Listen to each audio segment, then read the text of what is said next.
ओम गुरुर्ब्रह्मा गुरुर्विष्णु गुरुर्देवो महेश्वरा गुरुर्साक्षात् परब्रह्मा तस्मै श्री गुरुवे नमः। ओम वंदे देव उमापतिं सुरगुरुं वंदे जगत्कारणं वंदे पन्नगभूषणं मृगधरं वंदे पशूनां पतिं वंदे सूर्यशशाङ्कवर्णनयनं वंदे मुकुन्दप्रियं वंदे भक्तजनाश्रयं च वरदां वंदे शिवं शङ्करम्। आदौ रामतपोवनादिगमनं हत्वा मृगं काञ्चनं वैदेहीहरणं जटायुमरणं सुग्रीवसम्भाषणं बालीनिग्रहणं समुद्रतरणं लङ्कापुरीदाहनं पश्चात् रावणकुम्भकर्णहननम् एतत् श्रीरामायणं। हरे राम राम राम हरे हरे, हरे कृष्ण कृष्ण कृष्ण हरे हरे, हरे राम राम राम हरे हरे। भगवान राम के चरण कमलों में नतमस्तक हो करके हम श्री रामचरितमानस बालकांड के 122वें दोहे से आगे की कथा सुनाने जा रहे हैं, जो इस प्रकार से है। भय निशाचर जायते महावीर बलवान, कुंभकर्ण रावण सुबट सुर विजयी जगजान। श्यावर राम जय जय राम, मेरे प्रभु राम जय जय राम। वही दोनों जाकर जय और विजय वही आगे जाकर देवताओं को जीतने वाले तथा बड़े योद्धा रावण और कुंभकर्ण नामक बड़े बलवान और महावीर राक्षस हुए, जिन्हें सारा जगत जानता है। मुकुत न भये हते भगवाना, तीन जन्म द्विज बचन प्रवाना। एक बार तिनके हित लागी, धर्म शरीर भगत अनुरागी। भगवान के द्वारा मारे जाने पर भी वे हिरण्याक्ष और हिरण्याकश्यप इसीलिए मुक्त नहीं हुए कि ब्राह्मण के वचन शाप का प्रमाण 3 जन्म के लिए था। अतः एक बार उनके कल्याण के लिए भगवत प्रेमी भगवान ने फिर अवतार लिया। कश्यप अदिति तहा पितु माता, दशरथ कौशल्या विख्याता। एक कल्प यही विधि अवतारा, चरित पवित्र के संसारा। उस अवतार में कश्यप और अदिति उनके माता पिता हुए, जो दशरथ और कौशल्या के नाम से प्रसिद्ध थे। एक कल्प में इस प्रकार अवतार लेकर उन्होंने संसार में पवित्र लीलाएं की। एक कल्प सुर देखि दुखारे, समर जलंधर सन सब हारे। सम्मुखीन संग्राम अपारा, धनुज महाबल मरय न पारा। शंकर भगवान कह रहे हैं माता पार्वती को इस कथा को सुना रहे हैं। कह रहे हैं कि एक कल्प में सब देवताओं को जलंधर दैत्य से युद्ध में हार जाने के कारण दुखी हो देखकर शिवजी ने उसके साथ बड़ा घोर युद्ध किया, पर वह महाबली दैत्य मारे नहीं मरता था। परम सती असुराधिप नारी, ते बलताए न जितये पुरारी। उस दैत्यराज की स्त्री परम सती बड़ी ही पवित्र पतिव्रता थी। उसी के प्रताप से त्रिपुरासुर जैसे अजेय शत्रु का विनाश करने वाले शिवजी भी उस दैत्य को नहीं जीत सके। छल करे टार्यो ता सुब्रत, प्रभु सुर कारज कीन। जब ते जाने वो मरम तब, श्राप कोप कर दीन। श्यावर राम जय जय राम, मेरे प्रभु राम जय जय राम। प्रभु ने छल से उस स्त्री का व्रत भंग कर देवताओं का काम किया।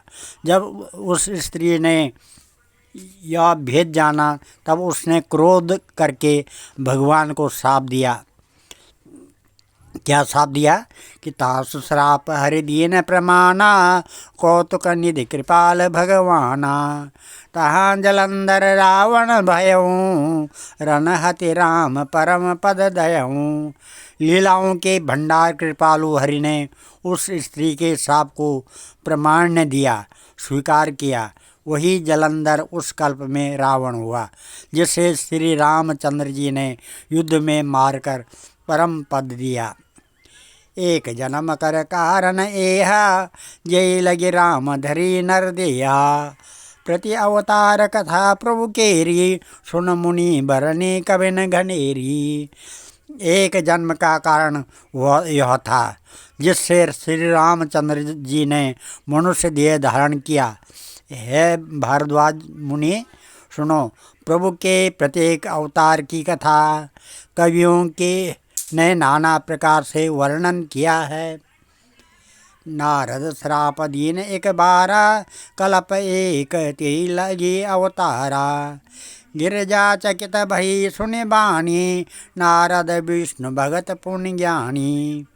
एक बार नारद जी ने श्राप दिया, अतः एक कल्प में उनके लिए अवतार हुआ। यह बात सुनकर पार्वती जी बड़ी चकित हुई और बोली कि नारद जी तो विष्णु भक्त और ज्ञानी हैं। कारण कवन श्राप मुनि दीना, का अपराध रमापति कीना। यह प्रसंग मोहि कहूँ पुरारी, मुनि मन मोह आचरज भारी। मुनि ने भगवान को शाप किस कारण से दिया? लक्ष्मीपति भगवान ने उनका क्या अपराध किया था? है पुरारी शंकर जी, यह कथा मुझसे कहिए। मुनि नारद के मन में मोह होना बड़े आश्चर्य की बात है। बोले व्यास महेश तब, ज्ञानी मूढ़ न कोई। जय जस रघुपति कराई जब जब, सो तस ते छन होई। तब महादेव जी ने हंस कर कहा, न कोई ज्ञानी है न मूर्ख। श्री रघुनाथ जी जब जिसको जैसा करते हैं वह उसी क्षण वैसा ही हो जाता है। कहूँ राम गुण गाथ भारद्वाज सादर सुनऊँ, बहु बंजन रघुनाथ भज तुलसी तज मान मद। याज्ञवल्क्य जी कहते हैं भारद्वाज ऋषि को कि है भारद्वाज, श्री रामचंद्र जी के गुणों की कथा कहता हूँ, तुम आदर से सुनो। तुलसीदास जी कहते हैं, मान और मद को छोड़कर आवागमन का नाश करने वाले रघुनाथ जी को भजो। हिमगिरि गुहा एक अति पावनी, बह समीप सुरसर सुहावनी। आश्रम परम पुनीत सुहावा, देखी देव ऋषि मन अति भावा। हिमालय पर्वत में एक बड़ी पवित्र गुफा थी। उसके समीप ही सुंदर गंगा जी बहती थी। वह परम पवित्र सुंदर आश्रम देखने पर नारद जी के मन को बहुत ही सुहावना लगा। निरख शैल सरि विपिन विभागा, भयं रमापति पद अनुरागा। सुमिरत हरय श्राप गति बाधी, सहज विमल मन लागे समाधि। पर्वत, नदी और वन के सुंदर विभागों को देखकर नारद जी का लक्ष्मीकांत भगवान के चरणों में प्रेम हो गया। भगवान का स्मरण करते ही उन नारद मुनि के शाप की जो शाप उन्हें दक्ष प्रजापति ने दिया था और जिसके कारण वे एक स्थान पर नहीं ठहर सकते थे, गति रुक गई और मन के स्वाभाविक ही निर्मल होने से उनकी समाधि लग गई। मुनि गति देखे सुरेश डराना, कामये बोल कीन शरण माना। सहित सहाय जासु मम घेतु, चले हरसह्य जलचर केतु। नारद मुनि की यह तपोमयी स्थिति देखकर देवराज इंद्र डर गया। उससे कामदेव को बुलाकर उसका आदर सत्कार किया और कहा कि मेरे हित के लिए तुम अपने सहायकों सहित नारद की समाधि भंग करने को जाओ। यह सुनकर मीन ध्वज कामदेव मन में प्रसन्न होकर चला। सुनासीर मन महु असी त्रासा, चाहत देव ऋषि मम पुरवासा। जे कामी लोलुप जग माए, कुटिल काक इव सबय डराई। इंद्र के मन में यह डर हुआ कि देवर्षि नारद मेरी पुरी अमरावती का निवास राज्य चाहते हैं। जगत में जो कामी और लोभी होते हैं वे कुटिल कोये की तरह सबसे डरते हैं। सुख हाडले भाग सट, स्वान निरखि मृगराज। छीन लिए जन जान जड़, तिम सुरपति न लाज। श्यापति राम जय जय राम, मेरे प्रभु राम जय जय राम। जैसे मूर्ख कुत्ता सिंह को देखकर सूखी हड्डी लेकर भागे, वह मूर्ख यह समझे कि कहीं उस हड्डी को सिंह छीन न ले, वैसे ही इंद्र को नारद जी मेरा राज छीन लेंगे, ऐसा सोचते लाज नहीं आई। ते आश्रम ही मदन सब गयऊँ, जब गयऊँ निज माया बसंत निर्मयऊँ। कुसुमित विविध बिटप बहुरंगा, कुज्जहीं को किल गुंजहीं भृंगा। जब कामदेव उस आश्रम में गया तब उसने अपनी माया से वहाँ बसंत ऋतु को उत्पन्न किया। तरह तरह के वृक्षों पर रंग बिरंगे फूल खिल गए, उन पर कोयलें कूकने लगी और भौरे गुंजार करने लगे। चली सुहावने त्रिविध बयारी, काम कृषाणु बड़वाने हारी। रम्मादिक सुर नारी नवीना, सकल समसर कला प्रवीणा। कामाग्नि को भड़काने वाली 3 प्रकार की शीतल मंद और सुगंध सुहावनी हवा चलने लगी। रम्मा आदि नवयुवती देवंगनाएँ जो सब की सब काम कला में निपुण थी, कराएं गान बहुतान तरंगा, बहुविध क्रीडएं पानी पतंगा।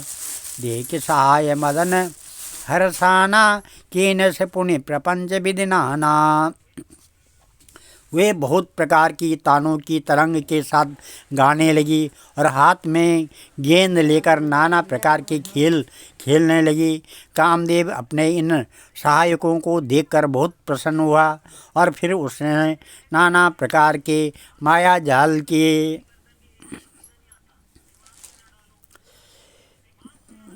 काम कला कुछ मुनिय न व्यापी, निज भय डरे मनोभव पापी। सीम के चाँप सकई को तासु, बड़ रखवार रमापति जासु। परंतु कामदेव की कोई भी कला मुनिवर पर न कर सकी। तब तो पापी कामदेव अपने ही नाश के भय से डर गया। लक्ष्मीपति भगवान जिसके बड़े रक्षक हों, भला उसकी सीमा मर्यादा को कोई दबा सकता है।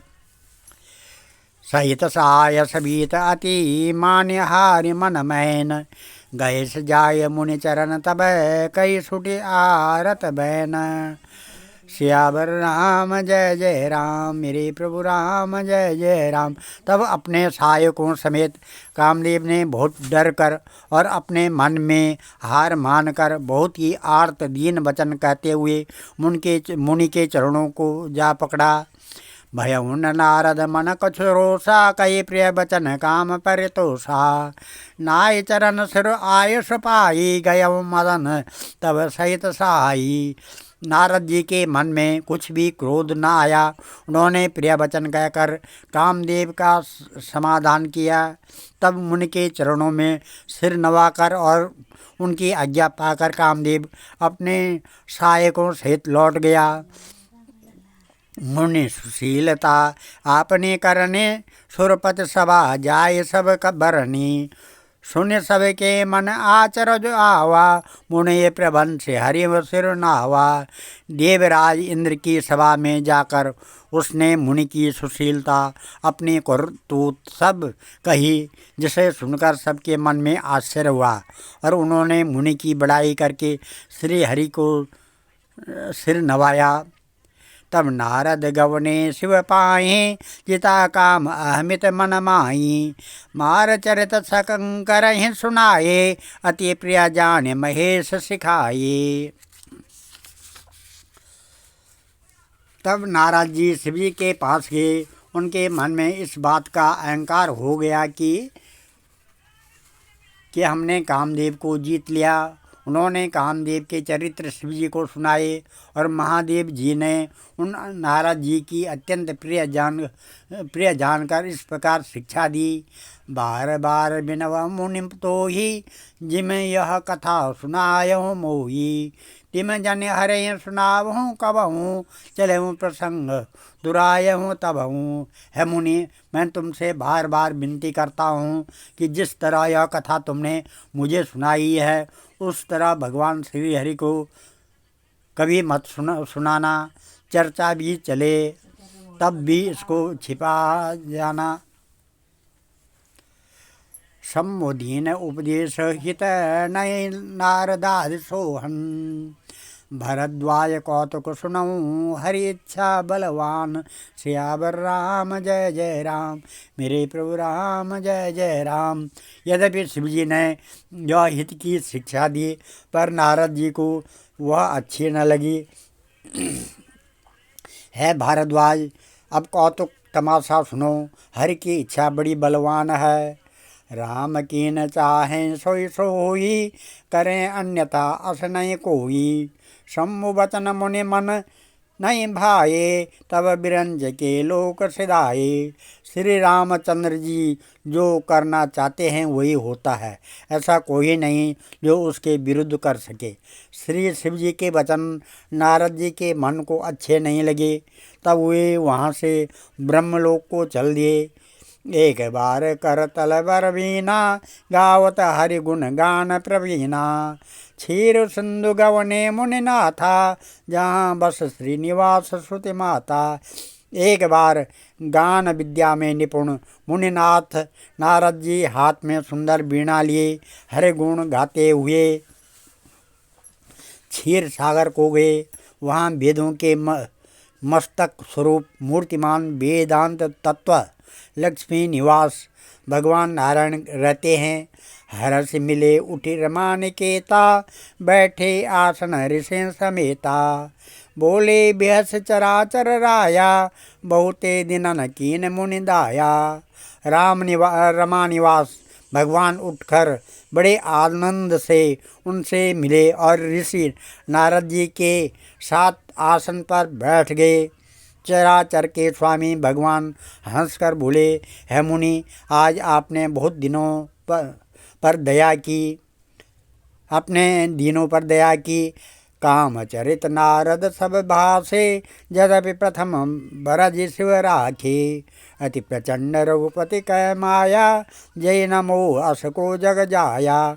यद्यपि श्री शिव जी ने उन्हें पहले से ही कह रखा था, तो भी नारद जी ने कामदेव का सारा चरित्र भगवान को कह सुनाया।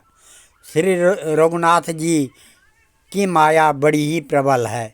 जगत में ऐसा कौन जन्मा है जिसे वह मोहित न कर दे। रूख बदन करि बचन, मृद बोले श्री भगवान। तुम्हारे सुमिरन ते मिटाई, मोह मार मद मान। सियावर राम जय जय राम, मेरे प्रभु राम जय जय राम। दीन ओम नमः। भगवान रूखा मुँह करके कोमल वचन बोले, है मुनिराज, आपका स्मरण करने से दूसरों के मोह काम मद और अभिमान मिट जाते हैं, फिर आपके लिए तो कहना ही क्या है। सुन मुनि मोह हो ये मन ताके, ज्ञान विराग हृदय नहीं जाके। ब्रह्मचरज व्रत रत मत धीरा, तुम्हें की करई मनोभव पीरा। है मुनि सुनिए, मोह तो उसके मन में होता है जिसके हृदय में ज्ञान वैराग्य नहीं है। आप तो ब्रह्मचर्य व्रत में तत्पर और बड़े धीर बुद्धि हैं, भला कहीं आपको भी कामदेव सता सकता है। नारद कहूँ सहित अभिमाना, कृपा तुम्हारी सकल भगवाना। करुणा निधि मन दीख विचारी, उर अंकुरेव गर्व तरु भारी। नारद जी ने अभिमान के साथ कहा, भगवान यह सब आपकी कृपा है, करुणा निधान। भगवान ने मन में विचार कर देखा कि इनके मन में घमंड भर गया है, घमंड का वृक्ष अंकुर पैदा हो गया है। बेग सो मैं डरे हूँ उखारी, पन हमार सेवक हितकारी। मुनि कर हित मम कौतुक होई, अवश्य उपाय करीब मैं सोई। मैं उसे तुरंत ही उखाड़ फेंकूंगा, क्योंकि सेवकों का हित करना हमारा प्रण है। मैं अवश्य ही यह उपाय करूंगा जिससे मुनि का कल्याण हो और मेरा खेल हो। तब नारद हरिपद सिर नाई, चले हृदय अहमित अधिकाई। श्रीपति निज माया तब प्रेरी, सुनौ कठिन करने ते केरी। तब नारद जी भगवान के चरणों में सिर नवा कर चले। उनके हृदय में अभिमान और भी बढ़ गया था। तब लक्ष्मीपति भगवान ने अपनी माया को प्रेरित किया और उसकी कठिन करनी सुनो हो। आज हम इस कथा को यहीं पर विराम देते हैं और कल से 129वें दोहे से आगे की कथा कहेंगे। ओम नमः। मंगलम भगवान विष्णु, मंगलम गरुड़ध्वजा, मंगलम पुंडरीकाक्षा, मंगलाय तनो हरि। मंगलम भगवान शंभो, मंगलम वृषभध्वजा, मंगलम पार्वतीनाथ, मंगलाय शिव शंकरा। ओम नमः। अन्नपूर्णे सदापूर्णे, शंकर प्राण वल्लभे, ज्ञान वैराग्य सिद्ध्यर्थम भिक्षाम देहि च पार्वती। ज्ञान सौभाग्य सिद्ध्यर्थम भिक्षाम देहि च पार्वती। सर्वमंगल मांगल्ये शिवे सर्वार्थ साधके, शरणे त्र्यंबके गौरी नारायणी नमस्तुते। श्री रामचंद्र कृपालु भज मन, हरण भव भय दारुणम। नव कंज लोचन कंज मुख कर, कंज पद कंजारुणम। कंदर्भ अगणित अमित छवि, नव नील नीरद सुंदरम। पटपीत मानव तड़ित रुचि श्रुचि, नौमि जनक श्रोतावरम। भज दीन बंधु दिनेश दानव, दैत्य वंश निकंदनम। रघुनंद आनंद कंद कौशल चंद, दशरथ नंदनम। सिर मुकुट कुंडल तिलक चारु, उदारु अंग विभूषणम। आजान भुज सर चाप धर, संग्राम जित खर दूषणम। इति वदति तुलसीदास शंकर शेष मुनि मनरंजनम। मम हृदय कंज निवास कुरु, कामादि खल दल गंजनम। मनुजाई राचे मिलई, सो बरु सहज सुंदर सांवरो। करुणा निधान सुजान, शील सने जानत रावरो। यही भांति गौरी अशीष सुनिश्य, सहित ही हर्षि अली। तुलसी भवानी पूज पुनि पुनि, मुदित मन मंदिर चली। जानी गौरी अनुकूल सियाही, हर्ष न जाय कही। मंजुल मंगल मूल बाम, अंग फरकन लगे। ओम सर्वे भवन्तु सुखिनः, सर्वे सन्तु निरामया, सर्वे भद्राणि पश्यन्तु, मां कश्चित् दुःख भाग भवेत्। धन्यवाद।